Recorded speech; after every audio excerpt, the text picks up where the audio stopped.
Assalamualaikum warahmatullahi wabarakatuh. Halo semuanya.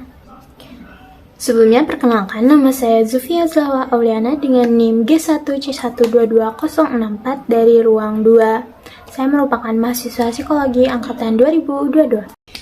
Jadi dalam kesempatan pada hari ini saya akan membahas satu topik yang menarik dan seru. Jadi jangan lupa untuk menyaksikan video ini hingga akhir.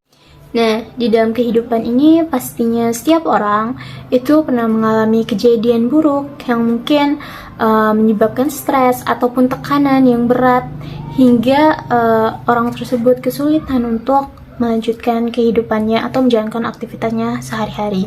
Nah, mungkin teman-teman yang sedang menonton video ini juga pernah mengalami fase-fase tersebut. Nah, jadi dalam hakikatnya yang namanya kehidupan tentunya kita pernah mengalami hal-hal yang tersebut gitu. Nah, lalu apa saja sih hal-hal yang membedakan antara orang-orang yang memiliki tekanan berat dalam hidupnya? Nah, jadi hal yang membedakan itu yaitu ada orang yang bisa bangkit dengan cepat dan pulih dari kejadian yang telah menimpa dirinya dengan waktu yang cepat. Namun sebaliknya ada juga orang-orang yang sedang mengalami tekanan itu sulit untuk bangkit kembali. Nah, kira-kira apa sih yang menjadi penyebab hal tersebut bisa terjadi? Jadi, hal yang membedakan tersebut adalah kemampuan resiliensinya. Menurut American Psychological Association atau APA, resiliensi itu merupakan kemampuan seseorang untuk beradaptasi, baik itu dalam menghadapi stres, kesusahan, ancaman, tragedi ataupun trauma, atau bahkan asal-muasal stres yang dapat berpengaruh terhadap kehidupan dari setiap individu tersebut. Resiliensi itu sendiri merupakan kemampuan dari setiap individu untuk terus berkembang dalam menghadapi kesulitan yang telah dihadapinya. Nah, resiliensi itu bersifat dinamis dan terbentuk melalui proses panjang rentang kehidupan individu tersebut.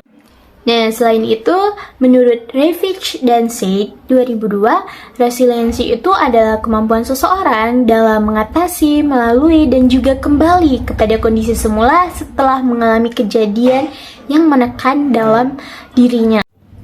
Nah, dari beberapa pengertian di atas, dapat kita simpulkan bahwa resiliensi itu sendiri merupakan kemampuan individu, kelompok atau sistem untuk mengatasi dan beradaptasi dengan tantangan, perubahan, dan stres yang telah mereka hadapi.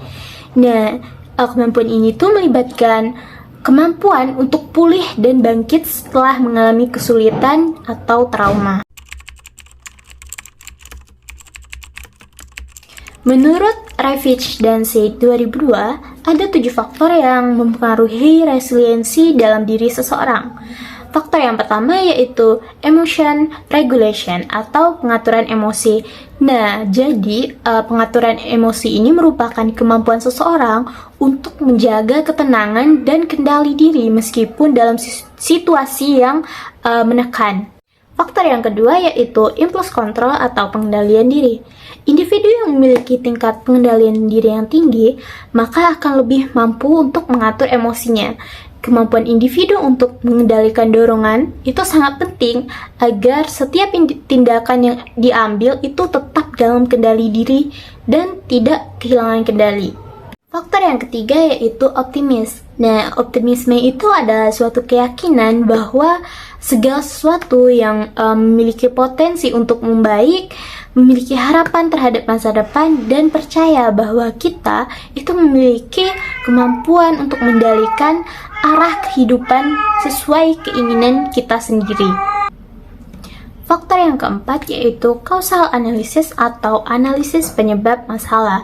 Nah, faktor ini merupakan kemampuan untuk mengidentifikasi akar penyebab dari suatu peristiwa yang telah terjadi. Faktor kelima yaitu empati. Nah, empati ini membantu kita untuk bisa merasakan apa yang telah dirasakan orang lain. Nah, kemampuan empati ini bisa membantu kita untuk menjadi lebih sensitif terhadap perasaan orang lain dan dapat mengurangi risiko terjadinya konflik. Faktor keenam yaitu faktor self-efficacy atau efikasi diri. Nah, faktor ini merupakan faktor yang menggambarkan keyakinan setiap individu dalam kemampuannya untuk mengatasi masalah dan mencapai suatu keberhasilan. Faktor terakhir yaitu reaching out atau kemampuan untuk meraih apa yang telah diinginkan. Nah, individu yang mampu memperbaiki dan mencapai tujuannya yang telah ditetapkan sebelumnya itu akan memiliki aspek yang lebih positif ke depannya. Jika kita takut gagal sebelum mencoba, maka kita tidak akan mencapai apa yang telah kita inginkan. Nah, jadi ketujuh aspek tersebut itu sangat penting bagi individu yang ingin meningkatkan kemampuan resiliensi dalam dirinya.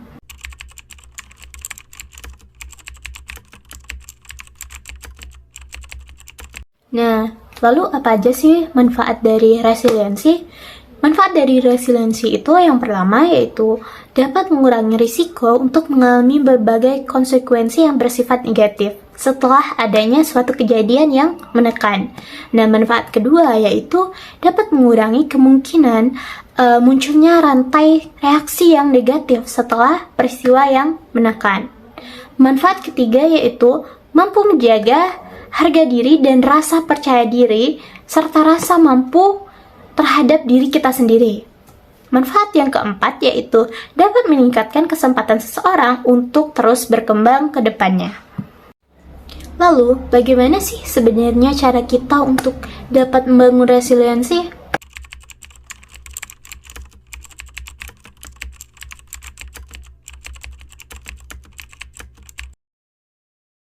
Cara yang pertama yaitu ubah persepsi tentang kegagalan.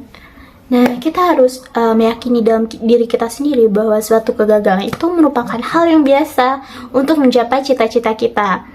Dengan mengubah persepsi kita terhadap suatu kegagalan menjadi lebih positif, seperti mampu menjadikan kita menjadi pribadi yang lebih matang dan mampu memaknai kesuksesan itu secara lebih baik gitu. Nah, dengan mengubah persepsi kita terhadap suatu kegagalan, hal ini itu dapat membantu kita untuk lebih termotivasi ke depannya dibandingkan kita hanya mengurung diri dalam keterpurukan yang telah kita rasakan. Cara yang kedua yaitu bangun kepercayaan diri. Nah, kepercayaan diri itu penting bagi kita untuk memiliki kepribadian yang tangguh. Dengan membangun kepercayaan diri, kita akan memiliki keyakinan bahwa kita akan sukses suatu hari nanti. Dan hal ini juga mampu mengubah pola pikir kita bahwa suatu kegagalan itu adalah hal yang wajar, seperti itu. Nah, cara yang ketiga yaitu belajar untuk lebih bersantai, chill sejenak. Nah, ketika kita menjaga pikiran dan tubuh kita untuk relax, kita akan lebih mampu mengatasi tantangan dalam hidup secara lebih efektif dan efisien. Nah, beberapa caranya itu yaitu dengan membiasakan diri untuk tidur yang cukup, olahraga, meditasi, dan refreshing. Cara yang keempat yaitu dengan kontrol respon diri. Nah, ingatlah bahwa setiap individu itu pernah mengalami kegagalan dan keterpurukan gitu. Nah, jadi kita itu punya kontrol untuk memiliki reaksi terhadap permasalahan yang telah kita hadapi gitu. Pribadi yang tangguh itu mampu memilih respon yang tepat dari masalah yang dihadapi, yaitu dengan bersifat atau bersikap tenang dan terus optimis. Nah, cara yang terakhir yaitu dengan bersifat fleksibel. Nah, sebagai pribadi yang tangguh, kita itu harus bisa memahami bahwa segala sesuatu itu dapat berubah. Bahkan rencana yang sudah kita susun secara matang itu pun bisa gagal nantinya gitu, atau bisa dibatalkan. Namun, hal tersebut dapat diatasi dengan memahami masalah atau dengan memilih jalur yang lain atau cari cara keluar yang lain. Nah, jadi cukup sekian topik kita pada hari ini, yaitu mengenai resiliensi. Nah, jadi harapannya semoga mungkin bagi teman-teman yang sedang mengalami keterpurukan atau mungkin sedang stres, mengalami tekanan yang berat atau sedang mengalami fase-fase yang berat dalam hidupnya, semoga dengan menyaksikan video ini teman-teman bisa mendapatkan pengetahuan yang lebih baru gitu tentang bagaimana sih cara kita membangun resiliensi dan bagaimana pentingnya resiliensi itu untuk kehidupan kita ke depannya. Percayalah bahwa setiap masalah itu pasti memiliki jalan keluarnya dan pasti ada solusi dari masalah tersebut. Gitu. Oke, baiklah, sekian video pada hari ini. Terima kasih. Sampai jumpa di video selanjutnya. Bye-bye.